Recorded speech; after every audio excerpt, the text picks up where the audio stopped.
Colossiens chapitre 3, verset 14. Aujourd'hui, je vais vous parler du niveau le plus élevé de la guerre spirituelle, du niveau le plus élevé de la guerre spirituelle. Hier soir, nous avons parlé de nous revêtir de nos vêtements spirituels, nous revêtir de choses comme la paix et revêtir de la miséricorde et nous revêtir d'un comportement qui représenterait Dieu. Mais dans le verset 14, il dit « Et par-dessus toutes ces choses, dites par-dessus toutes ces choses, revêtez-vous de l'amour. » J'aime ça. Par-dessus toutes ces choses, revêtez-vous de l'amour. Donc l'amour est la chose la plus importante. Et laissez-moi vous dire quelque chose. L'amour est le niveau le plus élevé de la guerre spirituelle.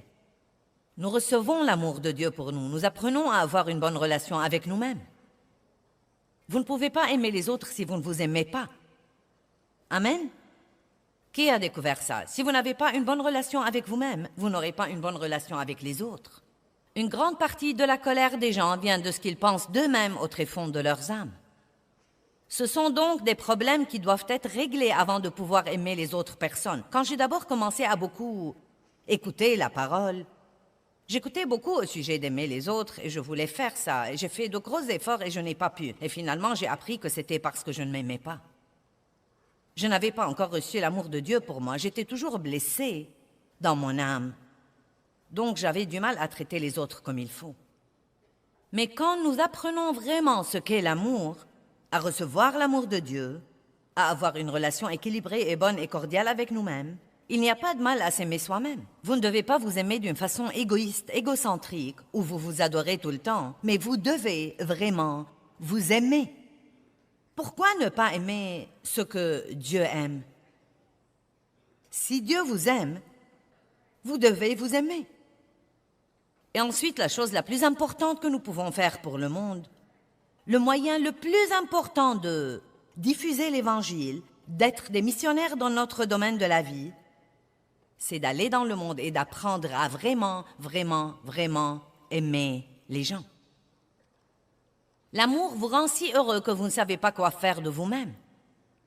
Non seulement être aimé, mais donner l'amour aux autres. Jésus a dit, tu aimeras le Seigneur ton Dieu de tout ton cœur, âme, pensée et force. Tu aimeras ton prochain comme toi-même. Dans Jean, il dit, je vous donne un commandement nouveau, aimez-vous les uns les autres comme je vous ai aimés. À ceux-ci, tous connaîtront que vous êtes mes disciples. J'aime vraiment voir et recevoir ces versets. Il n'a pas dit, ayez un autocollant, mettez-le sur votre voiture. Veillez à porter une grande croix autour du cou. Prenez votre Bible et vos écouteurs pour marcher. Séparez-vous de tous les autres et veillez à être extrêmement religieux et à ce moment-là, ils vous connaîtront. Il a dit non, à ceux-ci, tous connaîtront que vous êtes mes disciples si vous continuez à montrer de l'amour les uns aux autres, dit la Bible amplifiée. Ça ne suffit donc pas de l'avoir, nous devons le montrer. Et rappelez-vous, hier nous avons établi que le mot « se revêtir » veut dire le faire intentionnellement. Et cela veut dire le faire exprès. Peut-être que vous direz, eh bien tu sais, Non mais je peux aimer certaines personnes, mais il y a des personnes que je ne peux pas aimer. Non mais il y a des personnes qui... Ils ne méritent pas mon amour. Eh bien, y a-t-il quelqu'un ici qui mérite l'amour de Dieu? Je ne crois pas. Vous savez, nous n'aimons pas quelqu'un parce qu'il le mérite. L'amour doit être un don gratuit. Comprenez ça aujourd'hui. Vous n'aimez pas quelqu'un parce qu'il le mérite. Vous n'aimez pas quelqu'un parce qu'il vous aime. Vous n'aimez pas quelqu'un parce que vous en avez envie. Vous l'aimez parce que c'est ce que vous êtes. Vous marchez, vous parlez, vous débordez d'amour. Dieu est amour et il est en vous. Amen. Laissez-moi vous raconter une petite histoire. Un petit garçon est venu à sa mère dans la cuisine pendant qu'elle préparait le dîner et il lui a présenté une facture qu'il avait rédigé où il lui facturait toutes les tâches ménagères qu'il avait faites cette semaine. Il a dit, pour avoir tondu la pelouse, tu me dois 5 $. Pour avoir nettoyé ma chambre, tu me dois 1 $. 50 sous pour être allé au magasin pour toi. 25 sous pour avoir gardé mon petit frère. 1 $ pour avoir sorti les poubelles. 5 $ pour avoir eu un bon bulletin scolaire. 2 $ pour avoir ratissé les feuilles mortes. Le total que tu me dois cette semaine s'élève à 14,75 $. Sa mère l'a regardé debout là et elle a commencé à écrire sur le verso du papier.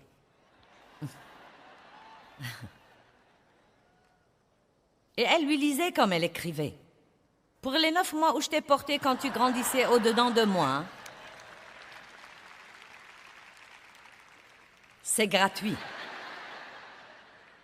Pour toutes les nuits où je t'ai veillé, je t'ai soigné et j'ai prié pour toi, c'est gratuit. Pour tous les moments difficiles et toutes les larmes que tu m'as fait verser au cours des années, c'est gratuit. Pour toutes les nuits remplies d'effroi et pour tous les soucis qui s'annonçaient, c'est gratuit. Pour les jouets, le manger, les vêtements et oui, même te moucher, c'est gratuit. Fils, quand tu additionnes tout ça, le coût de mon amour est gratuit. Quand le garçon a fini de lire ce que sa mère avait écrit, il avait les larmes aux yeux. Il a repris le papier et il a écrit en travers de sa facture intégralement payée.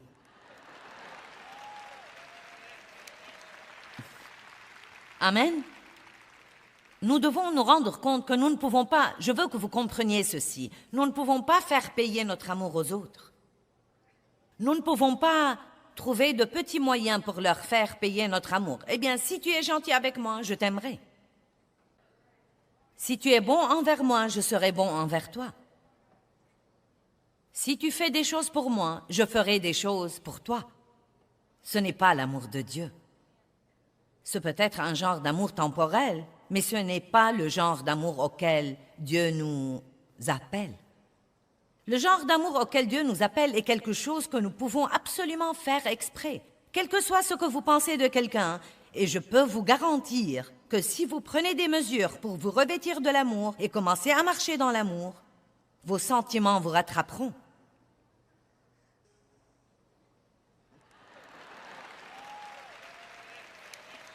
Certains sont sur le point de divorcer et si vous rentrez chez vous et que vous commencez exprès à montrer l'amour à cette personne sans rien ressentir envers elle,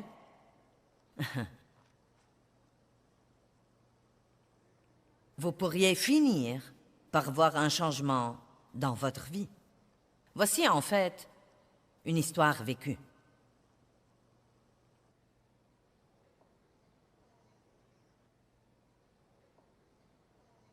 Un ministre parle d'une femme qui a quitté son bureau, pleine de haine envers son mari. Je veux non seulement me débarrasser de lui, je veux non seulement le divorcer, mais je veux encore le blesser autant qu'il m'a blessé. Le ministre a suggéré un plan ingénieux. Rentre à la maison et fais comme si tu aimais vraiment ton mari. Dis-lui qu'il compte beaucoup pour toi. Loue-le pour tous ses bons traits. Donne-toi beaucoup de mal pour être aussi gentille, prévenante et généreuse que possible. N'épargne aucun effort pour lui plaire. Aime-le, fais-lui croire que tu l'aimes, et quand tu le convaincs de ton amour éternel et que tu ne peux pas vivre sans lui, à ce moment-là, lâche la bombe et dis-lui que tu demandes le divorce. Cela le blessera vraiment. Et bon sang, sera-t-il surpris? Et elle a fait ça avec enthousiasme. Elle a joué à ce jeu pendant 2 mois. Elle a joué ce rôle, elle s'est comportée comme si elle l'aimait, et elle pensait pendant tout ce temps-là combien elle pouvait le blesser à la fin. Elle a continué à faire ça. Elle n'a jamais rappelé le ministre. 2 mois plus tard, il l'a appelée et lui a dit « Es-tu prête pour demander le divorce ?» Elle a dit « Divorce? Jamais! J'ai finalement découvert que je l'aime vraiment. » Allez, vous pouvez applaudir un peu plus fort que ça.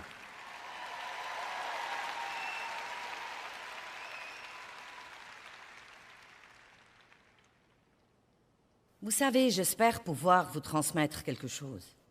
J'ai étudié et j'ai enseigné et j'ai essayé de vivre la parole de Dieu très sérieusement pendant 35 ans. J'ai été chrétienne beaucoup plus longtemps que ça, mais je ne suis devenue vraiment sérieuse que depuis environ 35 ans. Donc si vous êtes parmi ceux qui ne sont pas encore sérieux, vous pourriez prendre cette décision aujourd'hui. Et cela veut dire que vous allez vraiment étudier la parole puis apprendre à vivre en conséquence. Non seulement la lire, mais apprendre à la laisser guider votre vie. Et j'ai appris au cours de ces années beaucoup de choses puissantes, merveilleuses. Mais il y a peut-être 15 ou 20 ans, Dieu m'a enseigné quelque chose sur l'amour qui m'a vraiment changé la vie. Je voyais toujours en rêve que j'étais en route pour une de mes conférences, mais que j'étais en pyjama. Et nous envoyons d'avance des camions qui portent tout notre matériel. 7 semi-remorques qui vont avec tous ces trucs dont nous avons besoin pour planter ce décor quand vous venez là. Beaucoup de travail a lieu avant que vous ne veniez. Et nous emballons et nous envoyons d'avance les vêtements que nous allons porter dans les conférences. Et donc, je me tenais derrière le rideau, on jouait de la musique, il est temps que je sorte et prêche, mais mes vêtements ne sont pas là. Et je remettais ça tant que je pouvais, mais j'ai dû finalement y aller et monter en chair en portant mon pyjama, et j'étais si embarrassée.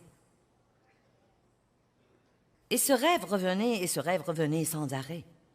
Et ensuite, au bout d'un certain temps, Dieu m'a révélé ces versets au sujet de se revêtir et de se dépouiller, et le verset d'Apocalypse au sujet de rester alerte, de rester éveillé et de garder ses vêtements. Et ensuite, j'ai vu ce verset au sujet de se revêtir de l'amour. Et Dieu m'a donné l'interprétation de mon rêve. Il a dit, « Tu n'es pas vêtu comme il faut dans l'esprit quand tu montes en chair. Tu as beaucoup de choses, tu as un don d'enseignement, mais tu dois accroître ta marche dans l'amour. Tu dois te revêtir de l'amour. » Puis-je vous dire aujourd'hui que vous avez peut-être étudié le succès et comment vous pouvez faire à votre idée, et 12 clés pour ceci, et 12 clés pour cela, et 4 pas pour quelque chose d'autre, et 10 pas pour quelque chose d'autre. Mais je voudrais plutôt que vous méditiez dans votre cœur pour 1 minute combien, dans votre vie avec Dieu, vous avez personnellement, intensément étudié la marche dans l'amour et le fruit de l'esprit.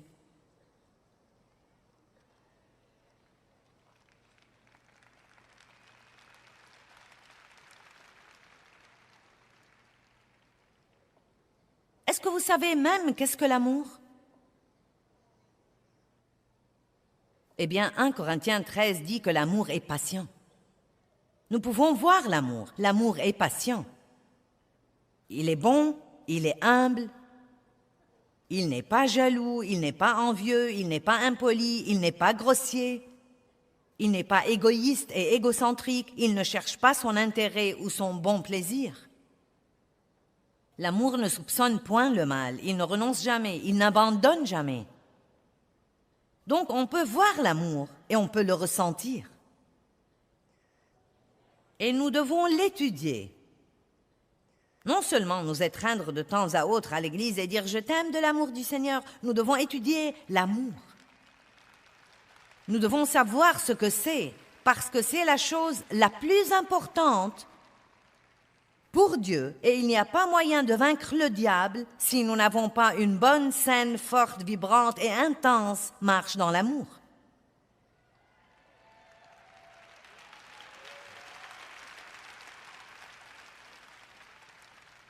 De toutes les choses que je vous ai enseignées ce week-end, et vous avez acclamé au sujet de beaucoup d'entre elles, je peux dire vous êtes armés et dangereux, et tout le monde dit « Oui !» Vous êtes un super-héros dans l'esprit. Oui! Donc, je vous dis aujourd'hui, vous devez accroître votre marche dans l'amour et cela doit être la chose la plus importante pour vous, d'apprendre à aimer comme Dieu.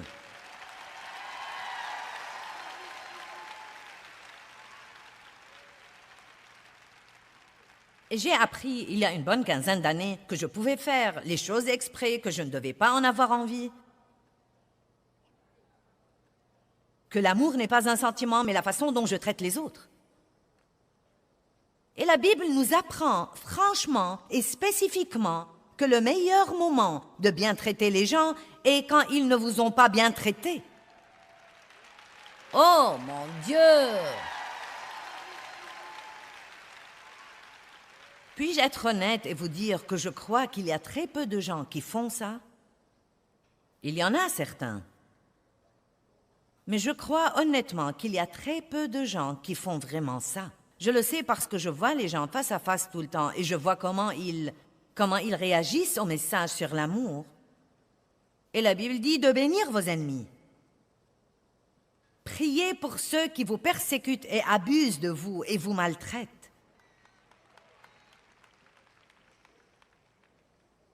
Vous voyez, ça n'a aucun sens pour nous. Mais avez-vous remarqué que beaucoup de choses dans l'économie de Dieu n'ont aucun sens?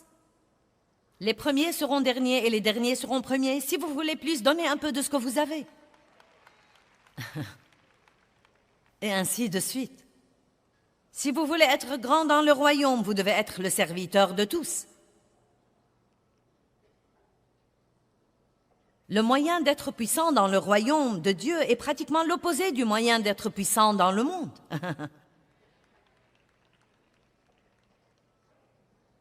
Maintenant, c'est difficile de bien traiter quelqu'un qui n'a pas été bon envers vous seulement en ce qui concerne vos sentiments. Mais quand vous allez au-delà de vos sentiments, quand vous vivez au-delà de vos sentiments, j'ai écrit un livre intitulé « Vivre au-delà de vos sentiments ». Allez, il est temps d'arrêter de laisser les sentiments nous contrôler. Votre volonté est le grand patron. Quel que soit ce que vous ressentez ou ce que vous pensez, prenez une décision délibérée et le Saint-Esprit vous rejoindra si c'est quelque chose que Dieu veut que vous fassiez. Et vous pouvez faire tout ce que vous voulez faire si vous voulez vraiment le faire.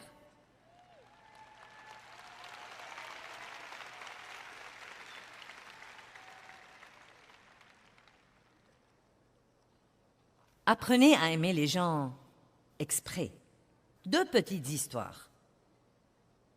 Disons qu'un pasteur est un jeune homme dans son église. Il l'a aimé, il l'a élevé, il l'a conseillé, il l'a promu au poste de pasteur adjoint. Et tout, en fait, allait bien. Ils faisaient du bon travail ensemble. Mais ce jeune homme était mécontent de quelque chose. Il y avait quelque chose où il n'avait pas fait à son idée comme il croyait qu'il devrait. Qui sait, peut-être qu'il ne gagnait pas autant d'argent qu'il croyait qu'il aurait dû gagner ou qu'il ne s'est pas vu attribuer de mérite. N'est-ce pas étonnant que nous ne savons pas espérer en Dieu pour qu'il nous donne ce que nous croyons que nous méritons si nous le méritons vraiment? Je vais répéter. Nous demandons toujours aux gens de nous donner ce que nous méritons, au lieu d'aller à Dieu pour qu'il nous donne ce que nous méritons et le laisser travailler par quiconque il veut travailler. Nous restons occupés à essayer de faire à notre idée.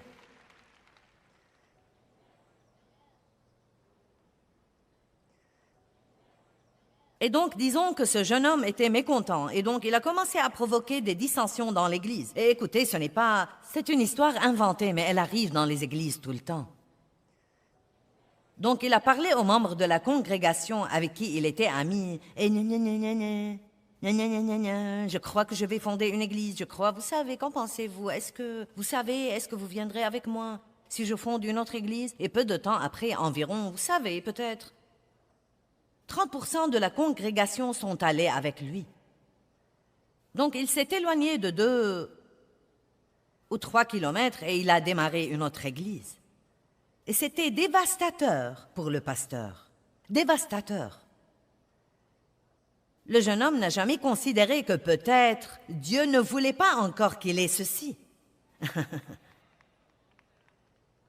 Peut-être qu'il n'a jamais considéré que quelle que soit la chose dont il voulait s'attribuer le mérite, que Dieu voulait qu'il la fasse avec un cœur plus pur et que Dieu ne l'a pas laissé avoir le mérite exprès parce qu'il le testait.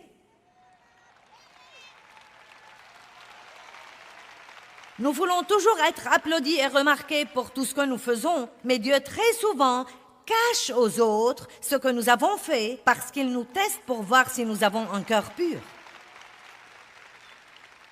J'ai fait ça et personne ne m'a remercié. Est-ce que vous l'avez fait pour être remercié ou est-ce que vous l'avez fait pour Dieu?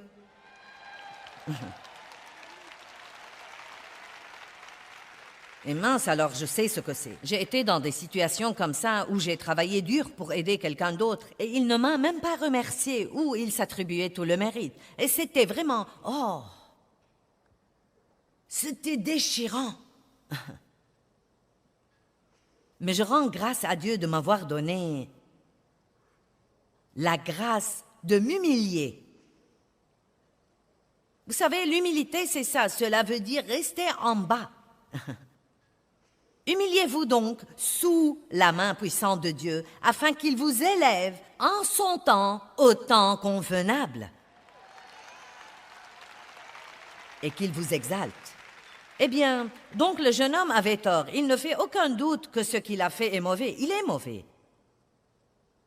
Mais comment le pasteur devrait s'y prendre avec ça? Devrait-il être plein de ressentiment et gronder le jeune homme? Devrait-il monter en chair et dire aux gens que ce type est mauvais et que les gens devraient s'éloigner de lui? Vous savez ce qu'il devrait faire? Je crois qu'il devrait lui acheter sa première sono.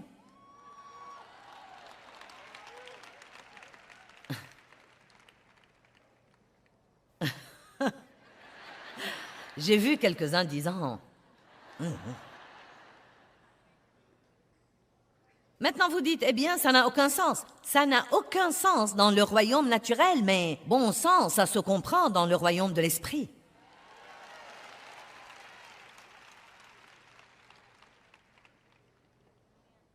Et voilà pourquoi Romains 12, 21, mettons-le sur l'écran pour que vous le voyiez.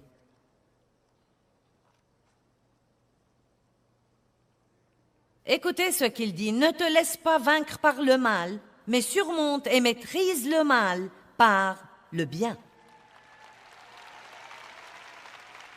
Laissons-le là pour une minute. Lisons ça au moins 3 fois. Ne te laisse pas vaincre, il vous donne une responsabilité. Donc il dit, ne te laisse pas vaincre par le mal, mais surmonte et maîtrise le mal par le bien. Cela veut dire que quand quelqu'un vous fait du tort, la meilleure façon de vous venger du diable, car notre lutte n'est pas contre le sang et la chair, mais contre les principautés et les autorités.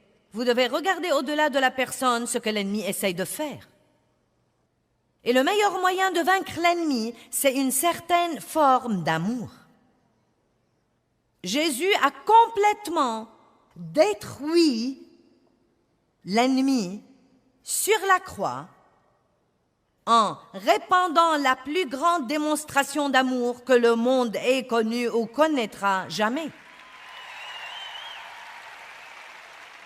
Il a fait quelque chose qui était complètement injuste, complètement déraisonnable, très sacrificiel. Et à cause de ça, toutes les personnes qui seront jamais sur la planète auront l'espoir. Bon sang, ça alors. Vous dites, eh bien, pourquoi devrais-je l'aider à réussir? Voilà la chose que vous ne comprenez pas. Il ne réussira pas. Ne vous inquiétez pas pour son succès. Il ne réussira pas. Parce qu'on ne peut pas réussir quand on fait des choses comme ça. Mais si vous laissez son mauvais comportement vous rendre amer, maintenant vous abîmez votre propre succès. Maintenant, vous allez échouer autant que lui. Mais si vous faites ce que Dieu vous demande de faire, indépendamment de ce que vous ressentez,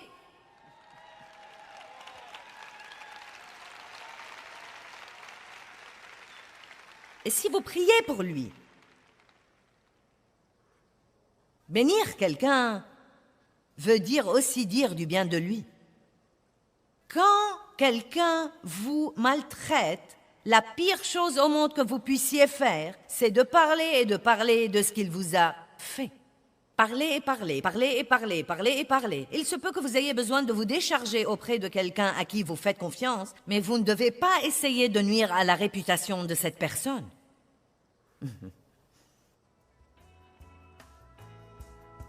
Laissez Dieu être Dieu. Eh bien, je crois qu'apprendre à aimer comme Dieu nous aime est notre arme secrète la plus grande. Et c'est la forme la plus élevée de la guerre spirituelle. Et je crois que c'est surtout puissant quand nous choisissons d'aimer les gens qui nous ont blessés.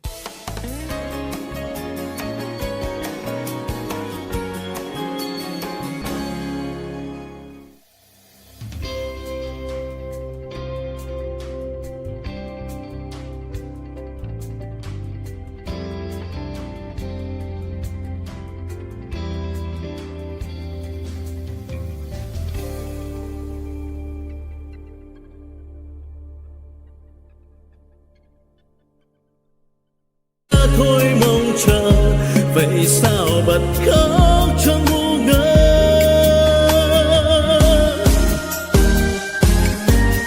Vẫn thế đây bao lâu nay em không hay, chỉ một mình anh ngồi khóc. Nước mắt đây riêng nơi đây em không hay, sự thật là anh nhớ em. Người giờ đã xa, lời hẹn ước đâu rồi.